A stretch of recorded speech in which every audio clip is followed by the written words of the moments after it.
remember the really dynamic and heated advisee sessions I had with Mike Schettino.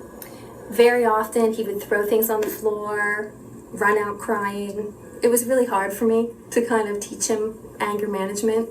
Oh, Mike? Oh! What I think about Mike is his sense of humor. He's made me work to get to know him. I recruited Mike here, and for some reason, maybe he's a Jersey boy and I'm a Jersey girl, we just felt an intimate connection when I interviewed him as a student. And I always have seen great promise, and I think he's just, we're just scratching the surface of what he's going to do in sports medicine. I think he's dedicated to this area, and I look forward to having him be part of the sports medicine and primary care world, or our colleagues here in the Delaware Valley. So I think he has great potential, and I look forward to it. Mike used to be kind of an enigma to me, like a mystery.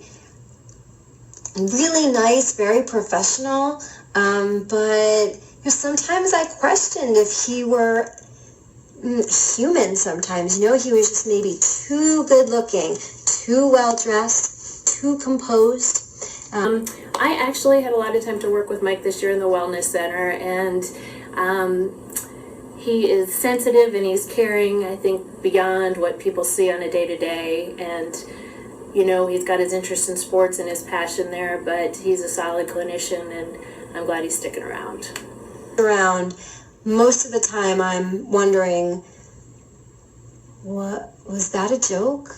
Oh God, did he mean that? I'm not sure. And the only way I know that he is cracking a joke is that the corners of his mouth will start to curl a little bit, and like he's trying to hold in a laugh.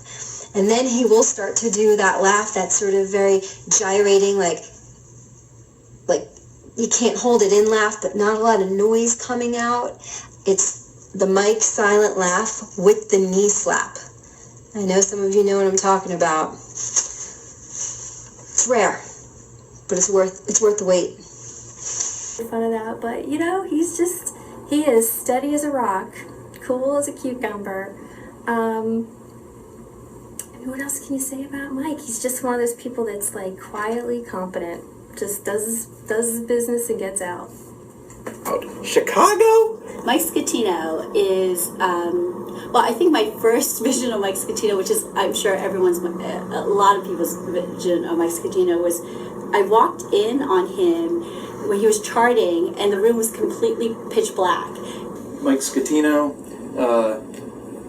I thought there was something medically wrong at first with the fluorescent lights. I went from thinking, maybe he's got retinitis pigmentosa, can't handle the lights. Maybe he's got porphyria and he's scared of skin changes and dark urine. Or I finally figured out maybe he's part vampire. I haven't figured it out all the way yet, but I'm sure there's something cooking in there. The dark rooms, that's a little sketchy. We're going to have to figure that out. But fortunately, most of the offices we work in have no windows, so Mike will be right at home. And I walked out thinking I was interrupting something, and I was like, what's going on here?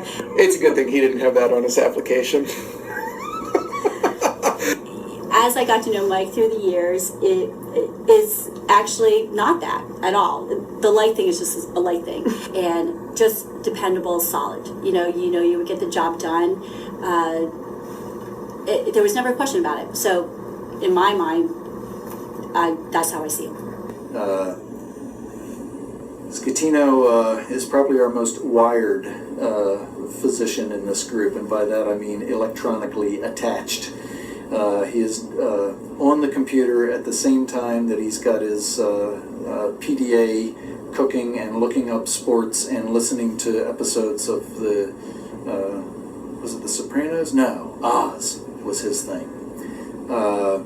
he is just totally wired all the time, and it's not that, it's just that he's wired into things. I think it's a symbiosis, because he is one of the most efficient residents. His notes are done before he leaves the room 90% of the time.